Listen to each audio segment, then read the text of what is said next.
for giving me a chance to speak in such an important event. I'm going to talk about the situation of Afghan women and the situation of their life during everyday life in Afghanistan. In the last few years, in the war which was going on in Afghanistan, women are the most suffering and the most catastrophic situation women are going through in Afghanistan. And the most, in the Afghan societies, women are the most suffering and the most miserable condition that they are going through. Women are considered as a second sex in Afghanistan, and in a society which is a male-dominated society, women are considered very low than the men, and man has more power than a woman. And so in that society, you can think that how a woman can live. First, Afghan society needs education. And I'm going to talk that what the problems of the women are and what our association, Revolutionary Association of the Women of Afghanistan, is doing for women in the past years. Rapes of women is one of the most big problems in my country because of the troops and because of the powerful men that are in power, like the commanders, like the warlords, the fundamentalists who are in the power. In each term, in each government, there have been violence against women. All the time there was violence against women. Forced marriages of women, marriages with old men, a child with an old man, as you were seeing in the photos last night, that like 9 years girl is married to a 60 years old man, or she's forcefully married because the family gets a lot of money to sell her daughter. Or there are cases that a girl is exchanged with a dog. This is the situation of Afghan girls, and this is because of, in the past 3 decades, Afghan women have been deprived of access to education. The rape and the gang rapes is one of the biggest problems because in many ways where women are going alone, they are being kidnapped, raped, gang raped. I can give you an example. A girl named Saima, in the past few months, she was raped in a province which is in North Province of Afghanistan. She was gang raped, and then she escaped and she came to Kabul to get a place, a shelter to live. But she was again violenced by the policeman, because in our society the police is the most corrupt and the person that when a girl is like in a jail or wants help from a policeman, then the police is the person to rape her again. And she was then kept in a safe house in capital city. Then fortunately, the MP, which I talked yesterday, Malala Joya, is an MP. She has the same ideas and views that we have. She talked to her bodyguards about the situation of this girl, because in Afghanistan, when a girl is raped, then no one is ready to marry her. And she cannot stay alone because she needs a life, she needs money to succeed her life, and she's not educated. So then this MP talked to her bodyguard, and then one of her bodyguards who was learning from this MP, this woman, he was ready to marry her.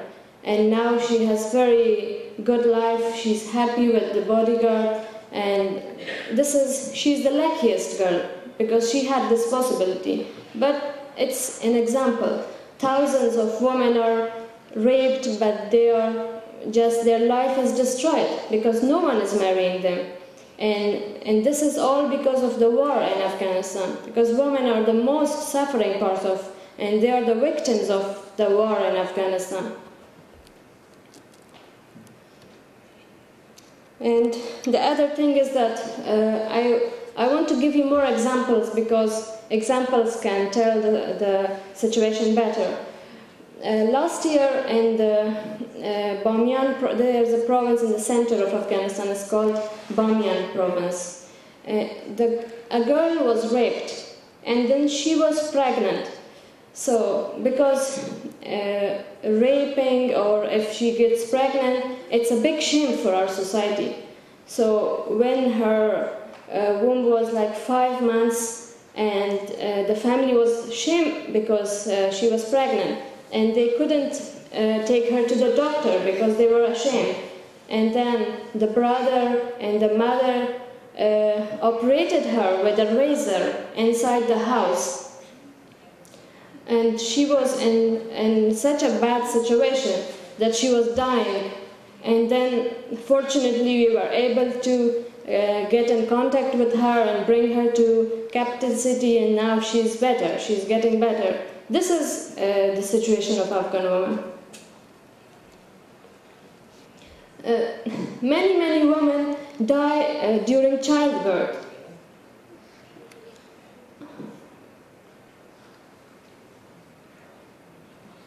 I'm sorry.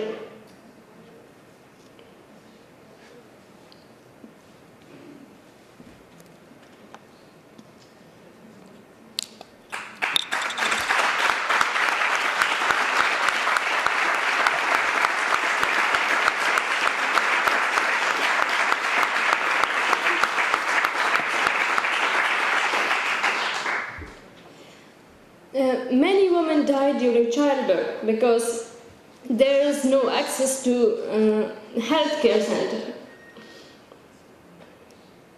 But our organization, fortunately, have contacts with a lot of supporters around the world. Like we have a group of supporters in Australia, which is called RAWA, the Support Association for the Women of Afghanistan. And they gave us like birthing kits, which is very basic thing for pregnant women, but it saves the lives of Afghan women.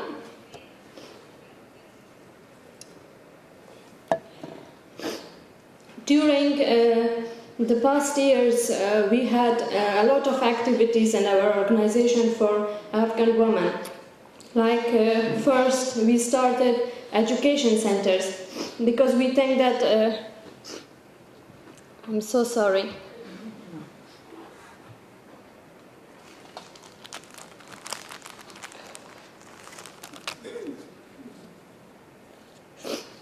We started activities for Afghan women. We started, because education is the most important thing for every society. We started literacy classes for very basic studies for Afghan women, and hundreds of women were successfully educated from these centers. We started sewing classes for prostitutes, because many widows that we have in Afghanistan, more than 6,000 widows we have only in capital city. And we started literacy classes, sewing classes, projects like farms, chicken farms, and handicraft centers, so that they can have a way of earning a living for their children. And fortunately, we are able to give education and access to health care and education to hundreds of women. I will give you an example of a girl that in the west province of Afghanistan, there is a village which is very far away from the center, and there is no access to health care, there is no access to education, and she was able to educate a lot of women. She had started courses in a center for women, and somebody had asked her that, from where have you got this education? And she had said that, I was in a RAWA school in our association. So we think that we are changing the situation of Afghan women through our work, through our activities. And at the end, I want to say that Afghan woman needs solidarity of women around the world to help them and to support them. And at the end, I want to say that no revolution can succeed without the participation of women. Thank you.